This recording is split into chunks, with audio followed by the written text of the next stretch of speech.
But మీకు కావాలని చెప్పేసి మీరు చాలా అనుకుంటున్నారు కదా, అంటే మా అమ్మ నాతో ఉంటే బాగుండు, నన్ను యాక్సెప్ట్ చేస్తే బాగుండు అని చెప్పేసి అనుకుంటున్నారు కదా. ఆ విధంగా మీరు ప్రయత్నాలు ఏం చేయలేదా మీరు మీ అమ్మగారిని ఒప్పించడం కోసం? నేను ఎప్పటికప్పుడు చెప్పాలని అనుకుంటున్నాను కానీ నాకు ఒక భయం అయితే ఉంది. తర్వాత తన డెసిషన్ ఎలా ఉంటుందో నాకు తెలియదు. తను ఏదన్నా జరగడానికి జరిగితే నేను ఒక తల్లిని కూడా కోల్పోతానేమో నన్న ఒక భయం అంతే. మీకు ఫ్యామిలీ పరంగా మీరు చెప్పినట్టుగా మీ ఫాదర్ మదర్ ఇద్దరూ కోల్పోయారు. సో మీకు ప్రోత్సాహం కలిగించడానికి మీరు ఎవరిని అప్రోచ్ చేశారు అన్నప్పుడు మీరు చెప్పారు ఒక కమ్యూనిటీ మీకు హెల్ప్ చేసింది అనే విధంగా ఇప్పుడు మనం మాట్లాడుకున్నాము.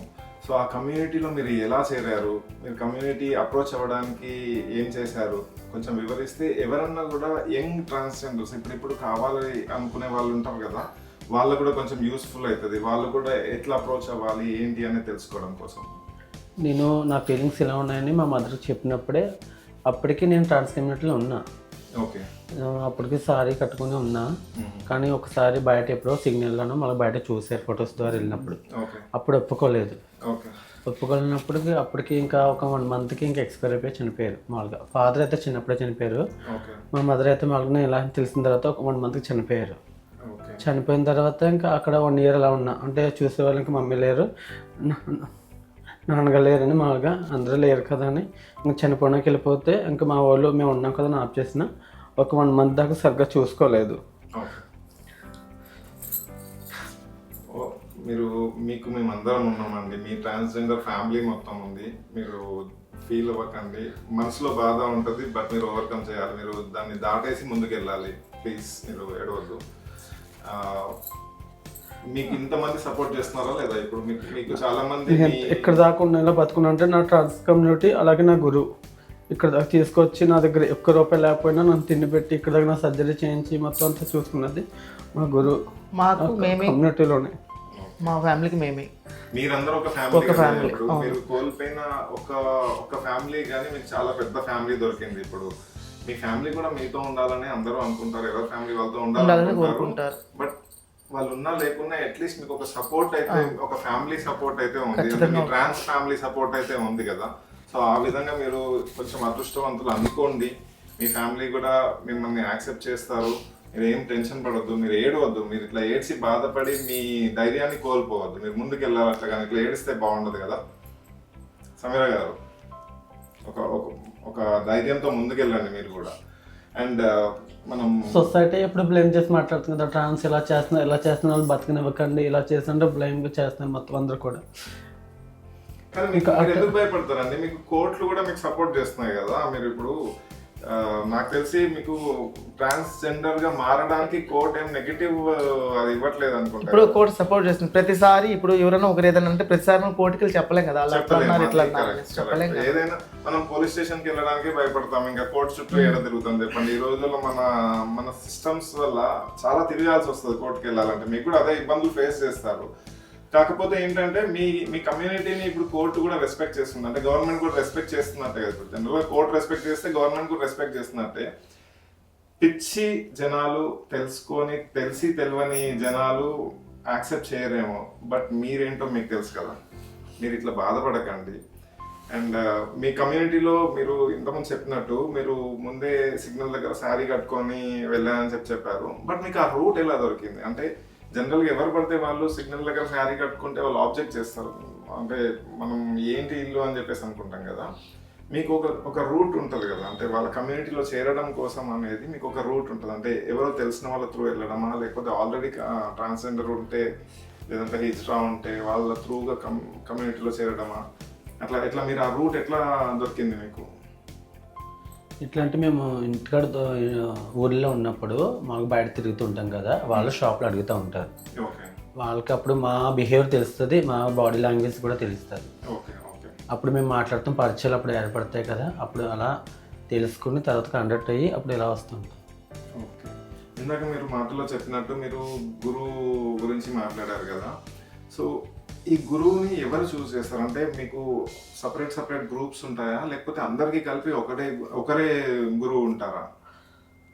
మా కమ్యూనిటీలో కూడా గ్రూప్స్ ఉంటాయి, కానీ ఇప్పుడు కూడా కమ్యూనిటీ ఎప్పటికీ ఒకటే.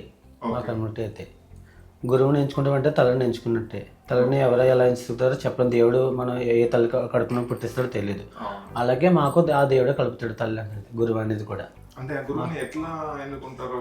దానికి కూడా ఏమన్నా ఓటింగ్ సిస్టమ్ లాగా అట్లా ఏమన్నా ఇప్పుడు ఉంటుందా? వాళ్ళ ఫ్రెండ్స్ ఉంటారు, తిని బెస్ట్ ఫ్రెండ్ అని ఎలా ఎంచుకుంటారు? అవును. వాళ్ళ బిహేవియర్ బట్టి నమ్మి అలా మేము కూడా మా గురువు ఎవరో తల్లి ఎవరో దాన్ని బట్టి మమ్మల్ని చూసుకున్న బట్టి ఎంచుకుంటాం. ఓకే, మీరు ఇప్పుడు ఈ సిగ్నల్స్ దగ్గర కానివ్వండి, లేదంటే షాప్స్ లో కానివ్వండి, ఇక్కడ ఎక్కడైనా కూడా భిక్షాటన చేస్తూ ఉంటారు కదా జనరల్ గా, లేదంటే మీరు ఎక్కడైనా ఆశీర్వాదం కోసం వెళ్ళినప్పుడు వచ్చిన డబ్బులు కానివ్వండి, ఇవన్నీ కూడా మీరు గురువుకే చేరవేస్తారు కదా జనరల్ గా. అంటే మొత్తం కాకపోయినా మీ ఖర్చులకు వదులుకొని మీరు మాక్సిమం ఇంకా మిగతాదంతా ఇస్తారా, లేకపోతే కంప్లీట్ గా ఇచ్చి అక్కడ నుండి మళ్ళీ మీ ఖర్చులకు అట్లా ఏమి ఉండదు. కంప్లీట్గా ఇవ్వడం అయితే ఏమి ఉండదు. కానీ అంటే ఇప్పుడు కొంత అమౌంట్ ఇచ్చినా మా మంచి చెడు అంతా చూసుకునేది వాళ్ళే. ఇప్పుడు పేరెంట్స్ లేని వాళ్ళు ఉంటారు, ఉన్న వాళ్ళు ఉంటారు, ఫ్యామిలీకి దూరంగా ఉన్న వాళ్ళు ఉంటారు. ఇప్పుడు మా మంచి చెడు అంతా చూసుకునేది మా గురువులు, పెద్దవాళ్ళు, ఇంకా మా కమ్యూనిటీ. ఓకే, మీ కమ్యూనిటీలో కూడా ఎన్నో సాంప్రదాయాలు ఉంటాయి అనుకుంటున్నాను తెలిసి. అందులో మీరు ఏమైనా కొన్ని సాంప్రదాయాల గురించి చెప్పగలిగితే చెప్పండి. సాంప్రదాయాలు అంటే ఏముండవు, మామూలుగా ఉన్నది ఒకటే సాంప్రదాయం. ఇప్పుడు ఏదైతే మన కమ్యూనిటీలోకి వచ్చిన తర్వాత సో మనము మేల్ నుంచి ఫిమేల్గా ట్రాన్స్ఫర్ అయ్యేటప్పుడు మాకు సర్జరీ జరుగుతుంది. సర్జరీ జరిగిన తర్వాత మాకు 41వ రోజు ఒక ఫంక్షన్ చేస్తారు. సో ఇప్పుడు ఏదైతే మనకు ఒక లేదంటే మెచ్యూర్ ఫంక్షన్ అంటాం, లేదంటే మ్యారేజ్ అంటాం. సో ఒక జల్సా అనే ఒక పేరు పెట్టి మంచి ఒక ఫంక్షన్ లాగా చేస్తారు, రిసెప్షన్ లాగా చేస్తారనమాట. ఆ రిసెప్షన్లో మా గురువే మాకు తాళి కడుతుంది. Okay okay. సో గురువు అనేది ఫీమేల్, అదే ట్రాన్స్జెండర్ గురువుగా ఉంటారు. నిజం చెప్పాలంటే చాలా మందికి, నాకు కూడా తెలియదు ఈ విషయం, ఇప్పుడు నేను కూడా కొత్తగా తెలుసుకున్నాను. గురువు అంటే నేను మెయిల్ ఉంటారేమో అనుకున్నాను. అంటే ఎవరైతే మీ ట్రాన్స్ ఫ్యామిలీలో ఉన్న ఒక పెద్ద వయసు గల ఒక మెయిల్, అంటే ఇంకా ట్రాన్స్జెండర్ కాకుండా ఉన్న వాళ్ళు ఏమైనా గురువుగా ఉంటారేమో, అందుకని వాళ్ళు సఫరింగ్ ఉండకుండా మీ అందరికి హెల్ప్ చేస్తారేమో అనే విధంగా. అదేమన్నది ఇది మా కమ్యూనిటీలో జరిగే ఒక ఫంక్షన్ ఇది. ఓకే. సో ఇప్పుడు అబ్బాయితో రిలేషన్షిప్ అనేది అది సపరేట్. అది తర్వాత అబ్బాయికి నచ్చి ఆ అమ్మాయికి నచ్చి ఉండడం అనేది సపరేట్. ఇది మా కల్చర్. ఇది 41 days కి అనేది ఒక పెళ్లి, అంటే ఒక రిసెప్షన్ లాగా చేసేసి గురువు మీకు తాళి కట్టడం అనేది జరుగుతూ ఉంటుంది. ఓకే, అంటే ఈ విధంగా ఇప్పుడు ట్రాన్స్జెండర్ గా మారిన ప్రతి ఒక్కరికి ఒక గురువు ఉంటారు, ఒక తల్లి ఉంటారు. గురువు తాళి కడుతుంది. ఇప్పుడు ఏదైతే అమ్మ ఉంటుందో, మనకు ఇప్పుడు మామూలుగా అయితే మన సమాజంలో పెళ్ళికి ఇప్పుడు అమ్మాయి వాళ్ళు ఎలా అయితే సార తీసుకొని వస్తారో అట్లా అమ్మ అనే వాళ్ళు సార తీసుకొని వచ్చి ఘనంగా ఫంక్షన్ చేసి పెళ్లి చేస్తారు. ట్రాన్స్ కమ్యూనిటీలో కూడా ఏమైనా ఇట్లా కుల మతాలు అట్లా ఏమైనా ఉంటాయా, లేకపోతే మీరు అందరూ ఒకటిగానే అనుకుంటారా? మీరు కులమత భేదాలు అయితే ఏమీ ఉండవు. ట్రాన్స్ కమ్యూనిటీ మొత్తం ఒకటే. మేమందరం ఒకే దేవుని కొలుస్తాము. ఆమె పేరు వచ్చి మురిగి మాత. మాలో అలాంటివి కల్మషాలు ఏమీ ఉండవు. ఏదైతే మేము సమాజంలో అందరూ మేము బాధింపబడ్డ వాళ్ళం. సో మాకంటే ఒక కమ్యూనిటీ దగ్గర చేర్చుకున్నప్పుడు అందరిని సమానంగా ఒకేలాగా చూస్తుంది. క్రిస్టియన్స్ నమ్ముతారు, నమ్మేవాళ్ళు మామూలుగా హిందూస్ నమ్ముతారు, ముస్లిమ్స్ ఎవరి పాటి వాళ్ళు టెంపుల్స్కి మామూలుగా అందరూ అన్ని టెంపుల్స్కి వెళ్తారు. కానీ మేమైతే దేవుని మొక్కేది మురిగి మాత, గుజరాత్లో. మీ సిస్టర్స్ గురించి కూడా చెప్పారు, మదర్తో ఇట్లా ప్రాబ్లం ఉంది అని చెప్పారు. అప్పుడు మీ సిస్టర్స్ గురించి కూడా చెప్పారు. మీ సిస్టర్స్ మిమ్మల్ని యాక్సెప్ట్ చేయరా అండి? ఇప్పుడు అమ్మా నాన్నకు కూడా మనం ఏంటని తెలుసు. ఒకవేళ తెలిసినా కూడా బిడ్డను కడుపులో దాచుకుంటారు. ఇప్పుడు ఎదురింటోళ్ళు పక్కింటోళ్ళు వాళ్ళ గురించి భయపడతారు. ఇంకోటి ఏంటి, ఇప్పుడు మన సిస్టర్స్కి ఏదైతే మ్యారేజ్ అవుతుందో వాళ్ళ ఫ్యామిలీ డ్యామేజ్ అవుతుందని మనల్ని అంచేస్తారు. అలా ఉండొద్దు, ఇలా ఉండొద్దు, అట్లా చేయొద్దు, ఇట్లా చేయొద్దు, నువ్వు అబ్బాయిలాగానే ఉండాలి.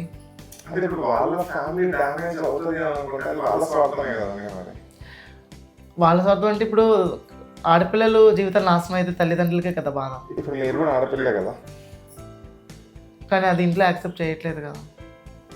వాళ్ళు ఆడపిల్లలు అనుకున్న నాశనం కాకూడదు జీవితాలు అనుకున్నప్పుడు మీరు ఆడపిల్లలు మీరు భావించినప్పుడు మీ లైఫ్ కూడా స్పాయిల్ కాకూడదు కదా.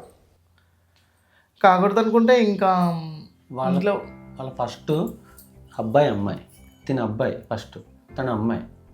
ఇప్పుడు తల్లి కూతురు కాపురం బాగుంటుందని కోరుకుంటుంది. అబ్బాయి ఎలానే బతికేస్తాడు, మామూలుగా వద్దు కూతురు కాపురం ముందు సేఫ్ చూస్తుంది తల్లి. ఇప్పుడు కొడుకు ఎలా బతుకుతాడు అటువంటప్పుడు తల్లి ఎలా బతికేతుంది, పిల్లలు చూసి బతుకుతుంది.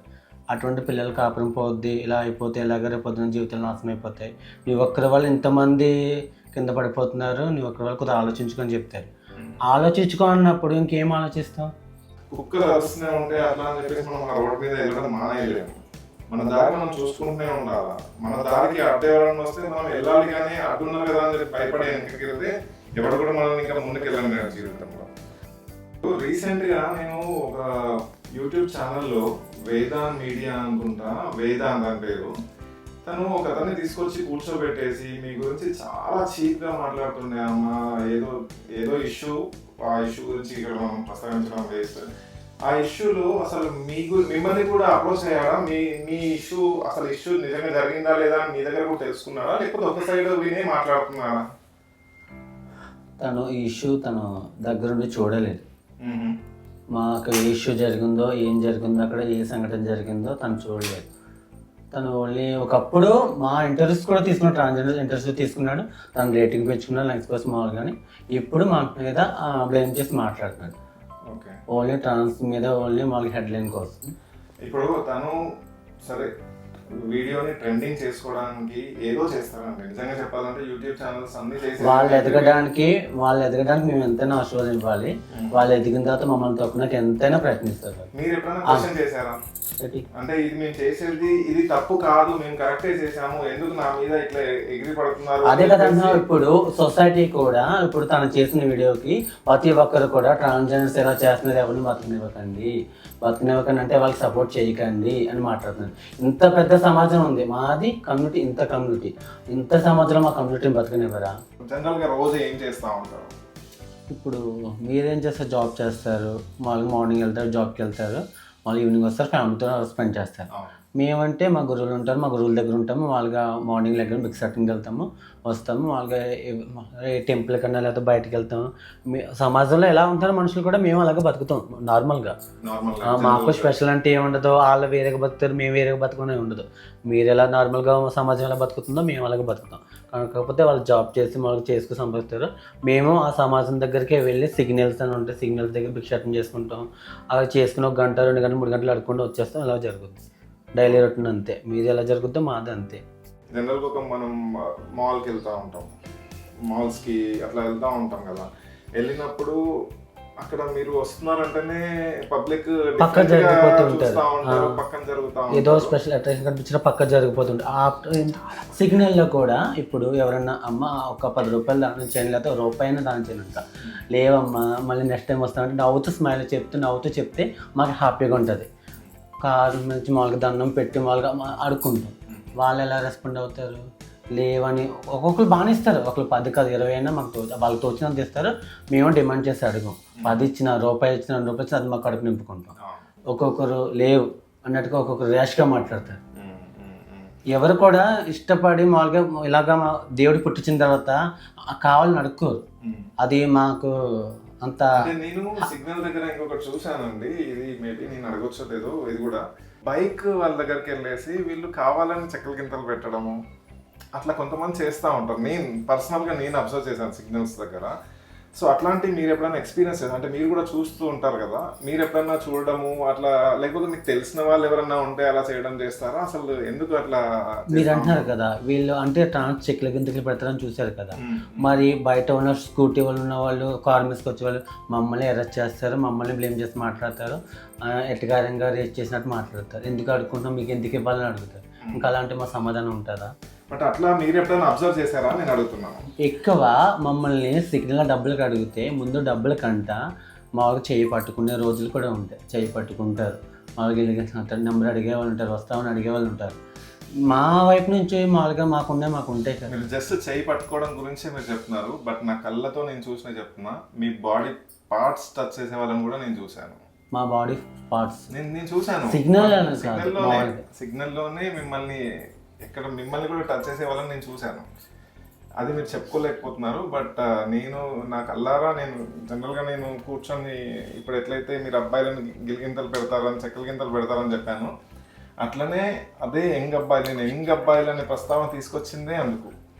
ఎందుకంటే అక్కడ మీరు వస్తున్నారు అంటే మీ మీద చేయట్లేయడము, మీ పర్సనల్గా మీరు ఇబ్బంది పడే విధంగా టచ్ చేయడం కూడా నేను అట్లా కూడా అబ్జర్వ్ చేశాను కాబట్టి నేను మిమ్మల్ని ఈ క్వశ్చన్ అడిగాను యాక్చువల్గా.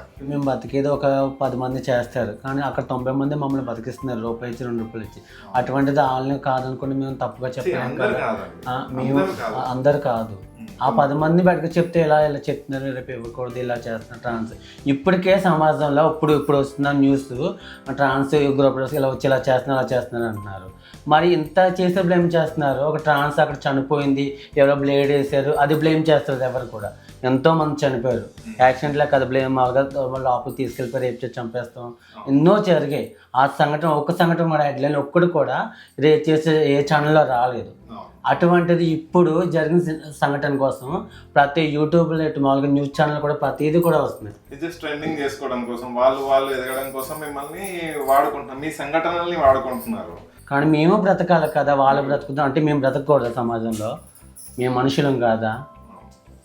సో మీకు పడే ఇబ్బందులు అనేసి నిజంగా కూడా ఇది చాలా అన్యాయం అండి. ఇప్పుడు ఎవరైతే ఇట్లా చేస్తూ ఉంటారో, ఇట్లా తెలియని విషయాలని అంటే వాళ్ళ ఛానల్ రేట్ చేసుకోవడం కోసం మమ్మల్ని యూజ్ చేసుకుంటున్నారా? కరెక్ట్, అది చాలా తప్పు. అది నేను నిజంగా చెప్పాలంటే ఆ 2-3 వీడియోస్ చూశాను నేను షార్ట్స్లలో. చూసి అసలు ఏంది ఈ పర్సన్ ఇంతగా మాట్లాడుతున్నాడు, అసలు వీళ్ళ పరిస్థితి ఏంది, వీళ్ళని ఎందుకు ఇంత అన్యాయంగా మాట్లాడుతున్నాడు అని చెప్పి ఒక ఆలోచన వచ్చే.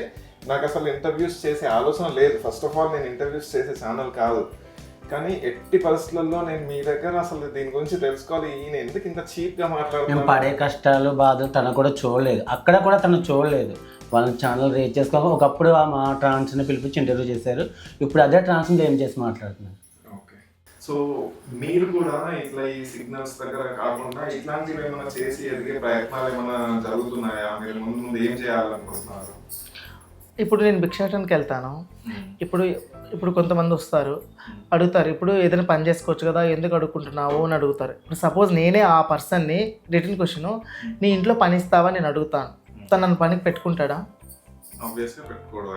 ఇప్పుడు ఏదైనా ఒక జాబ్కి వెళ్తాము, పక్కన ఈమెను ఉంటారు కదా పక్కన మనతో జాబ్ చేసేవాళ్ళు, వాళ్ళు మనల్ని యాక్సెప్ట్ చేస్తారా? సో అలాంటి చాలా ఇబ్బందులు పడిన తర్వాతనే మనకు అలాంటి లైఫ్ వద్దని కొంతమంది ఆగిపోయి భిక్షాటన చేస్తారు. ఇప్పుడు సమాజం కొంచెం ముందుకు మార్పు వస్తుంది కాబట్టి, కొంతమందికి ఆపర్చునిటీస్ వచ్చాయి కాబట్టి కొంతమంది జాబ్ జాయిన్ అయ్యారు. ప్రతి ఒక్కరూ సమాజంలో మనకంటూ ఒక గుర్తింపు గౌరవం రావాలని ఖచ్చితంగా కోరుకుంటారు. కొంచెం పాజిటివ్ ఒపీనియన్ సమాజంలో వచ్చేసరికి కొన్ని మీడియాస్ ఉంటాయి చూసావా, ఏదైనా ఒక చిన్న ఇష్యూని తీసుకొచ్చి కంప్లీట్గా స్ప్రెడ్ చేసేసి వాళ్ళ మీద వచ్చిన ఆ ఒపీనియన్ కూడా లేకుండా చేసేస్తారు. అలాంటప్పుడు కంప్లీట్గా ప్రతి ఒక్కరి మీద చాలా బ్యాడ్ ఒపీనియన్ అనేది పోర్ట్రేట్ అవుతుంది, కానీ గుడ్ ఒపీనియన్ ఎంత కొంచెం అది కూడా బయటికి రాదు. ప్రతి ఒక్కరికి జాబ్ చేసుకోవాలి, ముందుకెళ్ళాలి, మనకంటూ సమాజంలో ఒక గౌరవం ఉండాలని ప్రతి ఒక్క ట్రాన్స్జెండర్ కోరుకుంటారు. కానీ బట్ ఆపర్చునిటీస్ రావాలి. సో ఇప్పుడిప్పుడే గవర్నమెంట్ అనేది కొంచెం మనకంటూ కొన్ని రూల్స్ తీసుకొని వస్తుంది కాబట్టి ఫర్దర్గా ఆపర్చునిటీస్ ఖచ్చితంగా మేము కూడా జాయిన్ అయ్యి జాబ్ చేసుకుని మాకు కూడా ఉంటుంది. మేము కూడా అదే కోరుకుంటున్నాం అండి. ఎందుకంటే మిమ్మల్ని ఎవరైతే జనాలు చీప్గా చూస్తున్నారో వాళ్ళకు మీరు కూడా నిరూపించుకొని చూపించాలి. మేము కూడా తక్కువేం కాదు. నిజం చెప్పాలంటే అసలు మీరు అందరికన్నా గొప్ప నా దృష్టిలో. ఎందుకు తెలుసా, మీరు ఆడ ఒక కలిసిన బలం మీది. మీరు తప్పుగా అనుకోవద్దు, బట్ మీ బలం మీరు అంచనా వేయట్లేదు, కానీ మీ ఇద్దరి బలం మీలో ఉంది. ఇప్పుడు చెప్పాలంటే అందరికంటే టాలెంట్ కూడా మా దగ్గర ఉంది. తను ప్రూవ్ చేసుకోవాలంటే ఎవరు ఇస్తారు ఆపర్చునిటీ? ఇస్తారా? ఆపర్చునిటీ అనేది మీరు ఫైట్ చేయాలి. ఇవ్వరు. మీ ఫ్యామిలీకి, ట్రాన్స్జెండర్ ఫ్యామిలీకి ఇంకా కష్టం. మామూలు నాలాంటి వ్యక్తికి, ఒక అమ్మాయి, నార్మల్ అమ్మాయి కన్నా కూడా మీ ట్రాన్స్జెండర్ ఫ్యామిలీకి అవకాశం దొరకడం అనేది అది చాలా మీకు ఉండే ఒక 5% ఛాన్స్ కూడా ఉండదు. ఆ 5% ని ఎట్లా సాధించాలనే దానికోసము పోరాటం చేయండి. గవర్నమెంట్ మీరు జనరల్ గా కూడా మీరు పోరాటం చాలా చేస్తారు, నాకు తెలుసు. మీరు ఎన్నో ఫైట్ చేస్తారు, కాకపోతే మిమ్మల్ని ఎప్పటికప్పుడు తొక్కేస్తూనే ఉంటారు నాకు తెలుసు. ఇప్పుడు నేను నిన్న ఒక నైట్ ఒక టిఫిన్ సెంటర్ దగ్గరికి వెళ్ళా, ఒక టేబుల్ వేసింది, ఖాళీ సీట్లో నేను కూర్చున్నా, ముందర కూర్చున్న వాళ్ళు వేసి వెళ్ళిపోయారు. ఎలా ఉంటుంది? ఇప్పుడు ఒక ఇంటర్వ్యూకి వెళ్ళినా, ఇప్పుడు మన పక్కన కూర్చున్న వాళ్ళు లేచి పక్కకి వెళ్ళిపోయినప్పుడు ఆ పెయిన్ ఎలా ఉంటుంది తెలుసా? అవి నేను చాలా ఫేస్ చేశాను. ఇప్పుడు కనీసం మనం జాబ్ చేయకపోవడానికి కారణం కూడా కొన్ని ఇలాంటి రీజన్స్. ఇప్పుడు బయటకు వెళ్ళినప్పుడు మనకంటూ వాళ్ళు ఈక్వాలిటీ ఎవరు ఇవ్వరు. అప్పుడు అలాంటి ఏమని అనిపిస్తుంది, మనం భిక్షాటన చేసుకుని బతుకుని మన రూమ్లో మనం ఉందాం, మన తిండి మనం తిని ఉండాలని అనిపిస్తుంది. ఎవరు స్పాట్గా తీసుకొని నువ్వు ఇలా ముందుకెళ్ళని చెప్పేవాళ్ళు చాలా తక్కువ. మీకంటూ రిజర్వేషన్ ఏమైనా ఉంటుందా అండి? అంటే జనరల్గా మనం ఎస్సీ ఎస్టీ రిజర్వేషన్ ఇవన్నీ వింటా ఉంటాం కదా, అట్లా ట్రాన్స్జెండర్స్కి ఏమైనా రిజర్వేషన్ ఏమైనా ఉంటుందా? ఇప్పుడిప్పుడే కదా స్టార్ట్ అయ్యి కొత్తగా చట్టాలు రావడం, మనకంటూ కోర్టులు పోలీస్ స్టేషన్లు సపరేట్గా పెట్టడము. అంటే మీరు ఎప్పుడైనా ఫైట్ చేశారా మాకంటూ ఒక 10% 5% రిజర్వేషన్ ఇవ్వాలి అని చెప్పేసి? ఖచ్చితంగా మా వాళ్ళు చేస్తున్నారు. నాకు తెలిసైతే మాత్రం ఈ ఆడవాళ్ళకి రిజర్వేషన్ ఇవన్నీ కాదండి. First of all transgender reservation అనేది చాలా ఇంపార్టెంట్. ఎస్సీ ఎస్టీ ఇవన్నీ కన్నా కూడా ట్రాన్స్జెండర్ రిజర్వేషన్ అనేది చాలా ఇంపార్టెంట్. ఎందుకంటే మీకంటూ ఎవడు ఎదగనివ్వడు మిమ్మల్ని.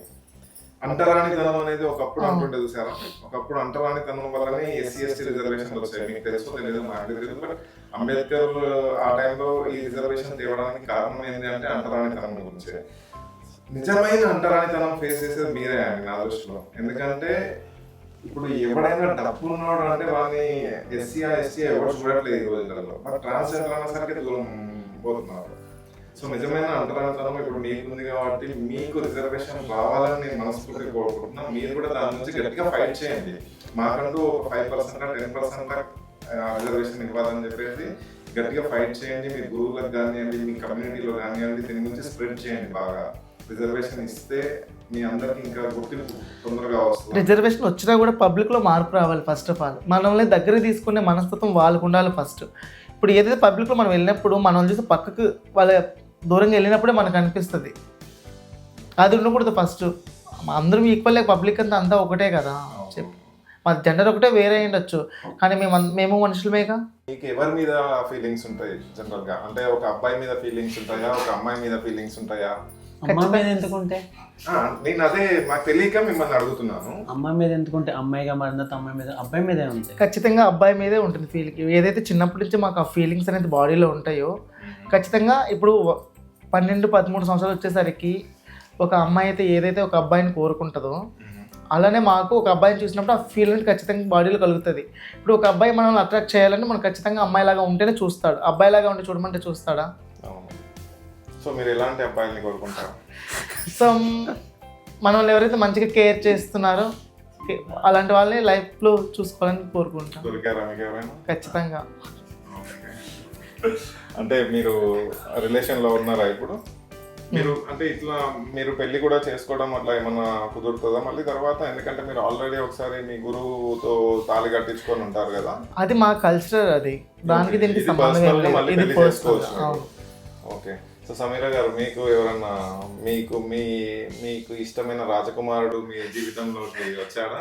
మీరు అన్నారు కదా, అదే రాజు నా లైఫ్లో ఉన్నాను. ఓకే. సో మీరు హ్యాపీగా ఉన్నారు లైఫ్లో. పెళ్లి చేసుకునే ఆలోచన? మ్యారీడ్. ఓ, పెళ్ళి అయిపోయిందా? ఓకే. సో నాకు ఇంకో క్వశ్చన్ కూడా ఉందండి. జనరల్గా ఇప్పుడు మ్యారేజ్ అయిపోయిన తర్వాత ఏదైనా మన లైఫ్ సాగుతూనే ఉంటుంది కదా, పిల్లల విషయం ఏంటి? అడాప్ట్ చేసుకోవడమే. అంటే మీకు ఇంకా పుట్టే ఛాన్స్ ఉండదంటారా? అదొకటే కదా లేదు. అంటే మేబీ ఆడవాళ్ళకి బై బర్త్ గర్భసంచి అనేది ఉంటుంది, మీకు ఉండదు కాబట్టి అది సాధ్యం కాదేమో కదా.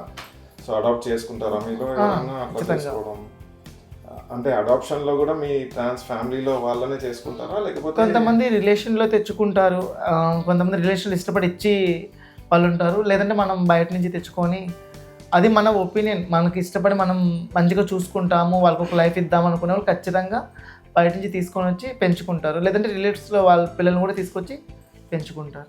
ఓకే. మీరు రిలేషన్షిప్లో ఉన్నప్పుడు మీకు అబ్బాయి సైడ్ నుండి ఎలాంటి ప్రాబ్లమ్స్ వస్తాయి? అంటే మీ హస్బెండే కానివ్వండి, మీరు ఎవరితో అయితే రిలేషన్లో ఉంటారో వాళ్ళతోనే కానివ్వండి, జనరల్గా ఏమైనా ప్రాబ్లమ్స్ వస్తూ ఉంటాయా? అంటే అండర్స్టాండింగ్ లేకుంటే కొంతమందికి ప్రాబ్లమ్స్ వస్తాయి. ఓకే. బట్ కొంతమందికి అండర్స్టాండింగ్ లేకుండా విడిపోయే వాళ్ళు ఉంటారు. కొన్ని రోజులు జర్నీ బాగానే ఉంటుంది, తర్వాత బోర్ కొట్టు వదిలేసే వాళ్ళు ఉంటారు. వాళ్ళకి ఫ్యామిలీ ప్రాబ్లమ్స్ ఉంటే వదిలేసే వాళ్ళు ఉంటారు. కొంతమంది అర్థం చేసుకుంటే వాళ్ళ లైఫ్ కొంచెం బాగుంటుంది. సో మ్యాక్సిమం ప్రాబ్లమ్స్ ఏమి ఉండవు.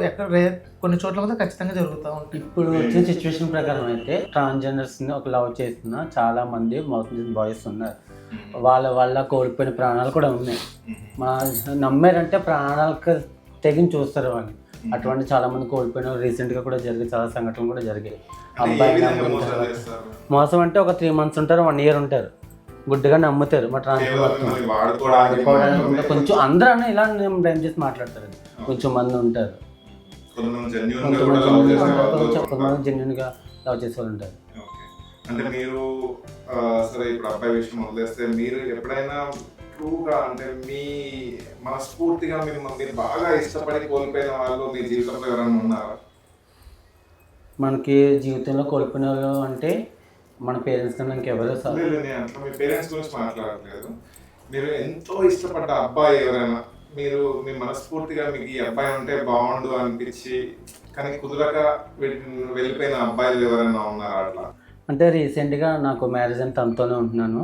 తన కోసం నేను చాలా ఆల్రెడీ నేను ఒకసారి చావు దాకా కూడా వెళ్ళాను, స్లీపింగ్ టాబ్లెట్స్ మించిన తన కోసం. వాళ్ళ ఫ్యామిలీతో కూడా చాలా పోరాడాను నేను. ఇప్పుడు మట్టికి అయితే ఒప్పుకున్నారు ఫ్యామిలీ అంతా, ఒప్పుకో 50-50 ఛాన్సెస్ అంతే. మేము మ్యాక్సిమం కలిసి అయితే ఉండం, మాకు ఒక 10 days అలా వచ్చి 2 days వెళ్ళిపోతాడు అంతే, 2 days అలా ఉండి అంతే. చాలా కష్టపడిన తన కోసం, చాలా అంటే చాలా స్ట్రగుల్ అయ్యాను. మీకు పర్సనల్ లైఫ్లో ఎవరైనా మిమ్మల్ని ఇట్లా మీరు చాలా ఇష్టపడి మిమ్మల్ని కాదనుకొని వెళ్ళిపోయిన వాళ్ళు ఎవరైనా ఉన్నారా? పేరు చెప్పండి. ఇంతకు ముందు ఒకరు ఉన్నారు. సో ఇప్పుడు వచ్చిన పర్సన్ అయితే అట్లా ఏం లేదు. అంటే ఇప్పుడు వచ్చిన పర్సన్ సో ఓన్లీ కేరింగ్ ఒకటే ఉంటుంది. తను ఫైనాన్షియల్గా అట్లా ఏం నా దగ్గర ఏం తీసుకోవడం అట్లా ఏం ఉండదు అనమాట. జస్ట్ ఓన్లీ తను ఒక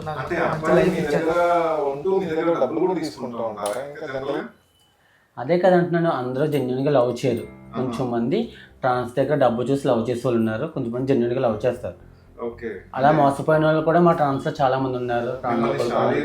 వాడుకోవడమే కాకుండా మిమ్మల్ని డబ్బుల పరంగా కూడా వాడుకుంటా ఉంటారు. ఇంకా చాలా అన్యాయం కదా, మిమ్మల్ని ఒక పక్కన లోకం తొక్కేస్తామంటే మిమ్మల్ని వాడుకోవడానికి మాక్సిమం 80% డబ్బు కోసం ఉండేవాళ్ళే ఉంటారు.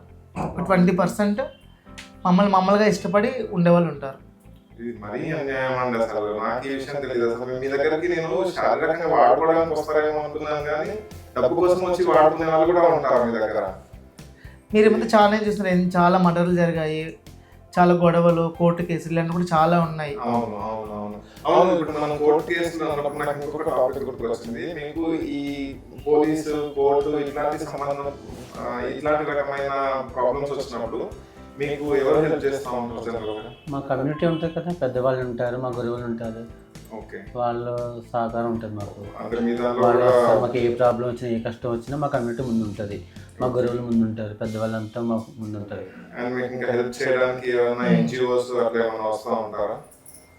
ఎన్జిఓస్ అంటే ఇప్పుడు మాకు సంబంధించి కొన్ని ఎన్జిఓస్ ఉంటాయి.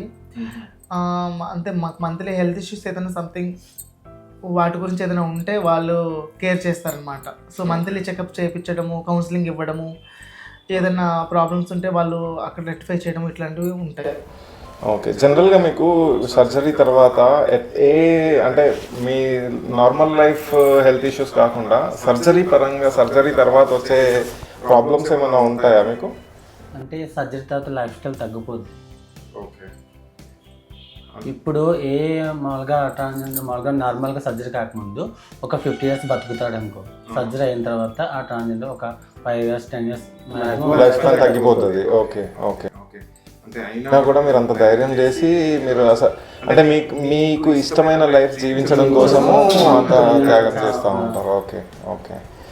సో దీనిలో మీ కష్టం అయితే చాలానే ఉంటుంది. అంటే సర్జరీ పెయిన్ ఇవన్నీ కూడా చాలానే ఉంటాయి కదా. అందరూ అంటారు వాళ్ళకేమి వాళ్ళ దగ్గర డబ్బులు ఉంటాయి, ఫ్రీగా డబ్బులు వస్తాయి, ఎట్లా బతికేస్తారు అనుకుంటారు. దాని వెనక ఉండే కష్టాలు అనేది ఎవరికి తెలియదు. వాళ్ళు ఫ్రీగా వస్తాయి అనుకోవడానికి, అసలు మీకు ఫ్రీగా ఎలా వస్తాయి డబ్బులు? మీరు భిక్షాటన చేస్తారు అంటే బాగుండి కూడా వాళ్ళు పని చేసుకోకుండా డబ్బులు వస్తున్నాయని ఇట్లా భిక్షాటన చేసి డబ్బులు సంపాదించుకుంటారు అని అనుకుంటారు కదా.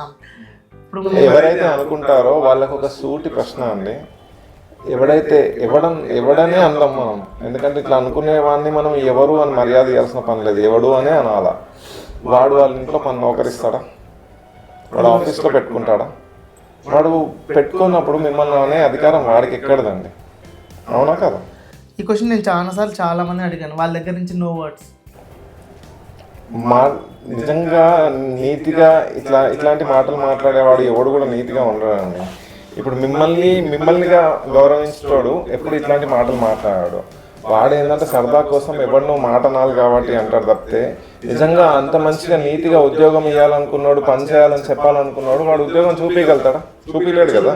సో అది మీరు క్వశ్చన్ చేయండి. ఎవరన్నా మిమ్మల్ని డైరెక్ట్గా పని చేసుకోవచ్చు కదా అంటే నువ్వు ఈ పని అని చెప్పేసి అడగండి. మీరు ధైర్యంగా ముందడుగు వేస్తేనే మీకు ఇంకొకడు ఎదురు మాట్లాడకుండా ఉంటాడు. అలా కొంచెం ఎదురుగా మాకు ధైర్యం చేసి బతుకుతున్నారు కాబట్టి ఇంకా ఇలా బతుకుతున్నారు. కరెక్ట్ అండి. అది కూడా చేయకపోతే ఇప్పుడు ఉన్న లైఫ్ స్టైల్ బట్టి ఎవరు బతకలేదు. మీరు చేసేది మీ విధంగా కరెక్టే. కాబట్టి ఇంకా ఇలా బతుకుతున్నారు. రాత్రి కూడా ఎప్పుడైతే మేము మిమ్మల్ని ఇంటర్వ్యూ చేయాలని అనుకున్నామో ఈ అబ్బాయి నేను, ఇప్పుడు ఎవరైతే ఈ కెమెరా వెనకాల ఉన్న అబ్బాయి ఉన్నాడు కదా, ఆ అబ్బాయి నేను ఒక డిస్కషన్ కూడా చేశాం దీని గురించి. మళ్ళీ ఎందుకు ఎవరు దగ్గరికి రానివ్వరు, ఎవరు ఎందుకు ఉద్యోగాలు ఇవ్వరు, ఎందుకు మీరు ఈ భిక్షాటన లేకపోతే సెక్స్ వర్కింగ్ ఇట్లాంటివన్నీ చేస్తూ ఉంటారు, ఇవన్నీ కూడా ఆలోచించాము. ఎందుకంటే ఎవరి దగ్గరికి పోలేని పరిస్థితి వచ్చినప్పుడు సెల్ఫ్గా మీరు ఏదో ఒకటి చేసుకోవాలి కాబట్టి కదా చేసుకుంటున్నారు. అండ్ ఇప్పుడు సెక్స్ వర్కర్స్ గురించి నా నోట్లో నుండి ఒక మాట వచ్చింది కాబట్టి ఇంకొకటి అడుగుతాను. జనరల్గా మీలో చాలా మంది భిక్షాటనతో పాటు సెక్స్ వర్కర్స్ కూడా ఉంటారు కదా.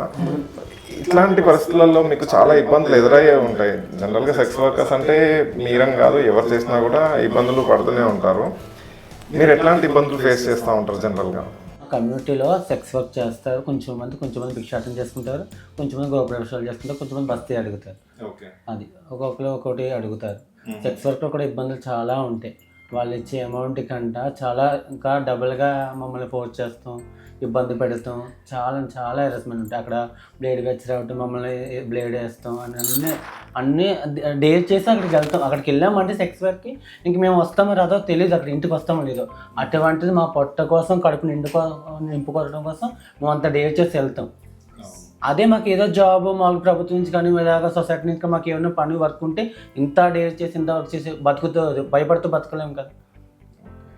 సో ఇది నిజంగా చాలా తప్పే. బట్ మీరు ఎన్జిఓస్ సైడ్ నుండి ఎప్పుడైనా ఇట్లాంటి పరంగా హెల్ప్ అడిగారా? అంటే మీకు ఎన్జిఓస్ హెల్త్ పరంగా కానివ్వండి, ఇంకా వేరే పరంగా హెల్ప్ చేస్తూ ఉంటారు కదా, వాళ్ళని ఎప్పుడైనా మీరు గవర్నమెంట్ తరఫున ఫైట్ చేయండి అని చెప్పేసి ఎప్పుడైనా అడగడం జరిగిందా మీరు? అంటే మీరు ఎన్జిఓస్ ని ఎవరు కాంటాక్ట్ చేస్తారు మీ కమ్యూనిటీలో? అడుగుతున్నారు, చేస్తున్నారు, డైరెక్ట్గా గవర్నమెంట్తో కూడా పోరాడుతున్నారు. మనం ఫస్ట్ సొసైటీ మాత్రం ముందు మమ్మల్ని అర్థం చేసుకునే ముందు ప్రతిదానికి మమ్మల్ని వాళ్ళతో పాటు సమానమే అని అంగీకరించుకుంటే మా బతుకని హ్యాపీగా ఉంటుంది. మీకు ఇప్పుడు ఆధార్ కార్డు ఉంటుంది, ఆధార్ కార్డులో మీ పేరులో మేల్ అని ఉంటుందా, ఫీమేల్ అని ఉంటుందా? ఫీమేల్ ట్రాన్స్ అని ఉంటుంది కదా. సో అక్కడ ఫీమేల్ అని ఉంటేనే మీకు ఫ్రీ బస్సు ఇట్లాంటి ఫెసిలిటీస్ వస్తాయి, ట్రాన్స్ అని ఉంటే రాదు, అంతే కదా. సో మీరు ఎందుకు ఫైట్ చేయరు? ట్రాన్స్ కూడా ఫీమేలే కదా, ఎందుకు ఫ్రీ బస్ ఇవ్వరని చెప్పేసి అడగా మీరు ఎప్పుడు దాని గురించి ఆలోచించదు కదా? ఫ్రీ బస్ గురించి కాదు, ఫ్రీ బస్ అనేది మన స్టేట్లో కానీ ఫీమేల్స్ కి సంబంధించిన అన్ని ఫెసిలిటీస్ కూడా మాకు కూడా రావాలి అని చెప్పేసి ఫైట్ చేయలేదా? ఫస్ట్ ప్రభుత్వం కన్నా సొసైటీ మమ్మల్ని అర్థం చేసుకుంటే ఫైట్ చేయడానికి ఉంటుంది. సొసైటీ ఏలెత్తి చూపిస్తుంది, వాళ్ళు ఎవరు వద్దు దూరంగా వెళ్ళిపోతున్నారు. మేము వెళ్తే దేనికన్నా వెళ్ళినా, ఒకవేళ హోటల్కి వెళ్ళినా, ఏమన్నా టెంపుల్స్కి వెళ్ళినా, ఎక్కడికైనా వెళ్ళినా కూడా భిక్షాటనప్పుడు కూడా మామూలుగా చిన్న చూపు చూస్తున్నారు.